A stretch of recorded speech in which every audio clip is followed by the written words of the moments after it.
Paramashivoham.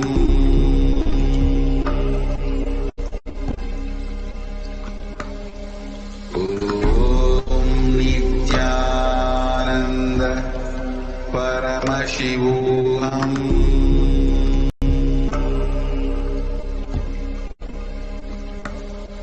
Om Nithyananda Paramashivoham.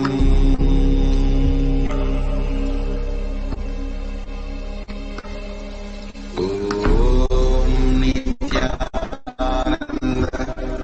Paramashivoham.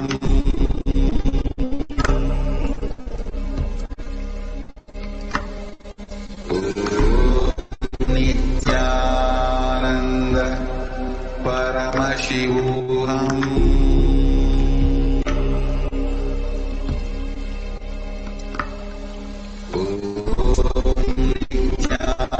Nithyananda Paramashivoham.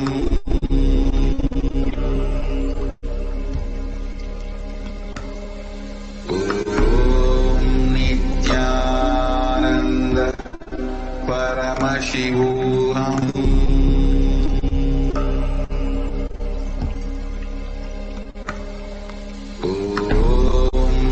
Nithyananda Paramashivoham.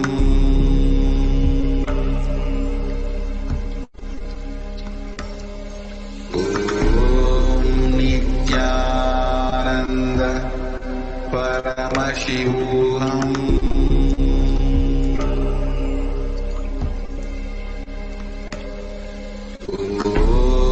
Nithyananda Paramashivoham.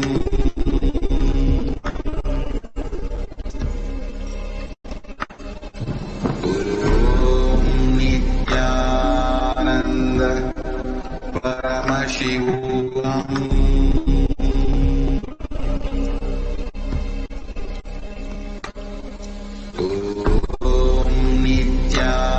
Nithyananda Paramashivoham.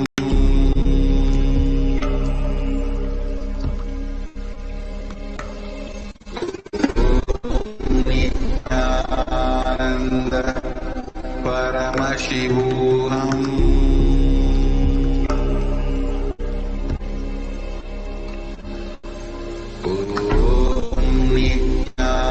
Nithyananda Paramashivoham.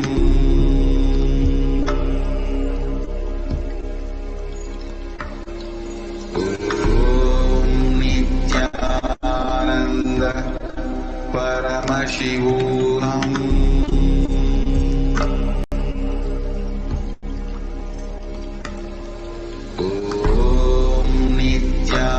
Nithyananda Paramashivoham.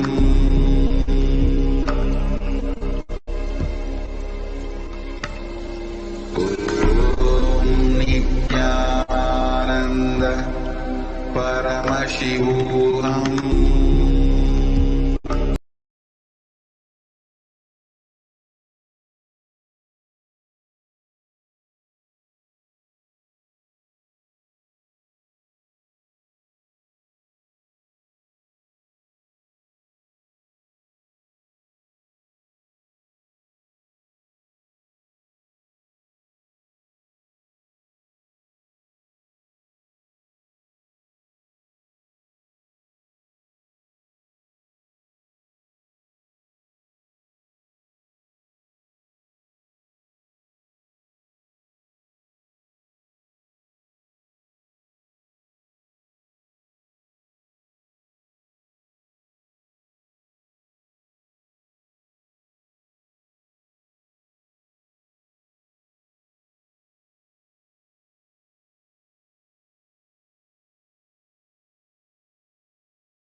with the divine with your eyes closed is meditation. Connecting with the divine with your eyes open is darshan.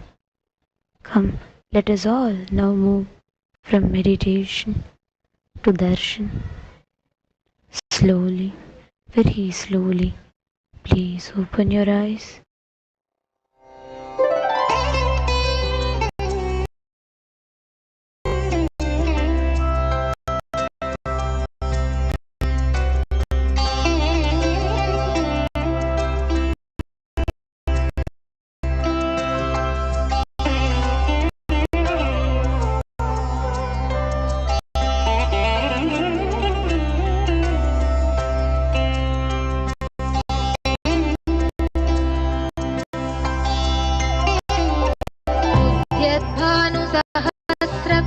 सदृशा केयूरहारोज्ज्वला बिम्बोष्टे स्मितदन्तपङ्क्तिरुचिरा पीताम्बरालङ्कृता विष्णुब्रह्म Surendra सेवितपदां तत्त्वस्वरूपां शिवां Meenakshi प्रणतोऽस्मि सन्ततमहं कारुण्यवारां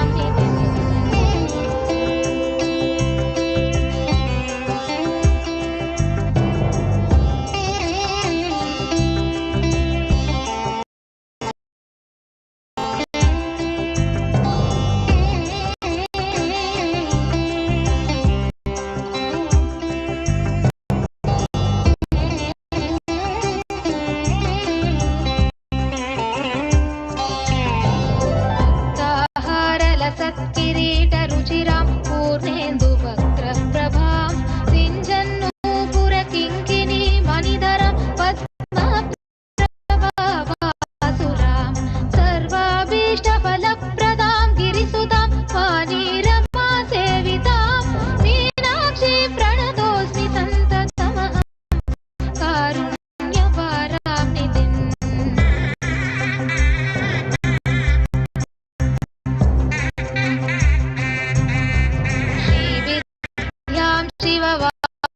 शिववामभागनिलयां श्रीङ्गारमन्त्रोज्ज्वलां श्रीचक्राङ्कितबिन्दुमध्यवसतिं श्रीमत्सभानायिकां श्रीमच्छण्मुखविघ्नराजजननीं श्रीमज्जगन्मोहिनीं मीनाक्षी प्रणतोऽस्मि सन्ततमहं कारुण्यवारां निधिम्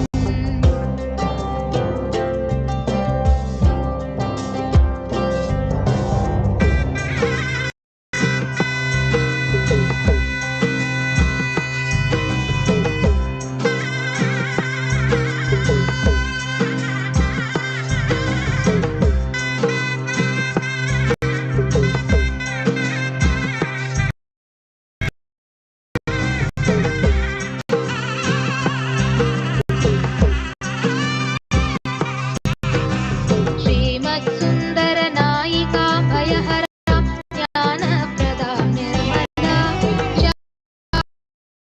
श्यामां कमलासनार्चितपदं नारायणस्यानुजां वीणावेणुमृदङ्गवाद्यरसिकां नानाविधामम्बिकां मीनाक्षीं प्रणतोऽस्मि सन्ततमहं कारुण्यवारां निधिम्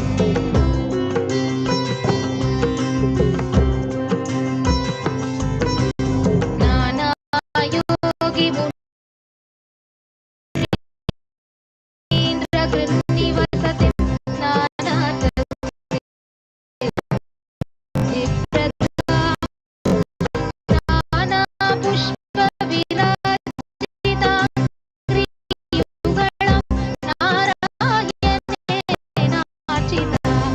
नादब्रह्ममयीं परात्परतरां नानार्थतत्त्वात्मिकां मीनाक्षी प्रणतोऽस्मि सन्ततमहं कारुण्यवारां निधिम्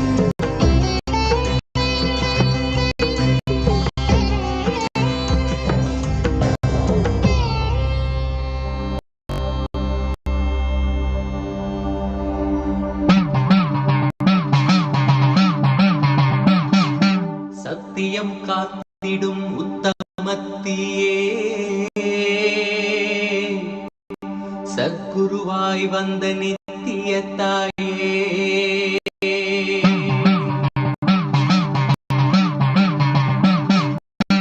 வேதங்கள் வணங்கிடும் ஆதியும் நீயே, ஜோதிமலையிலே அவதரித்தாயே.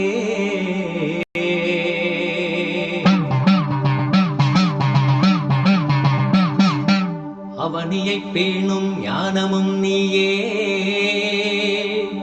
அக்னி வடிவிலே அருள் புரிந்தாயே.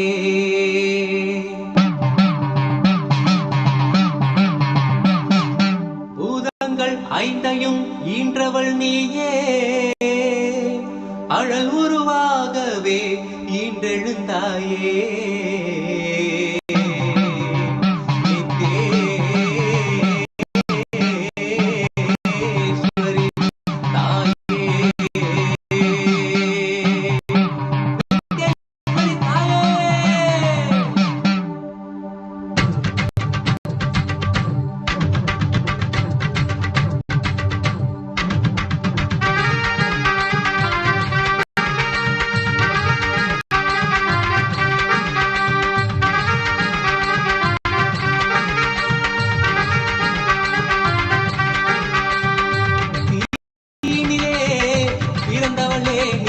ஆனந்தத்தியே நித்யானந்தேஸ்வரி, தீனிலே பிறந்தவளே நித்ய ஆனந்தத்தியே நித்யானந்தேஸ்வரி, கருமங்களை கொன்றிட வந்தாய் நித்யானந்த தர்ம மண்ணில் வென்றிட வந்தாய், கருமங்களை கொன்றிட வந்தாய் நித்யானந்த தர்ம மண்ணில் வென்றிட வந்தாய், தீனிலே பிறந்தவளே நித்ய ஆனந்தத்தியே நித்யானந்தேஸ்வரி,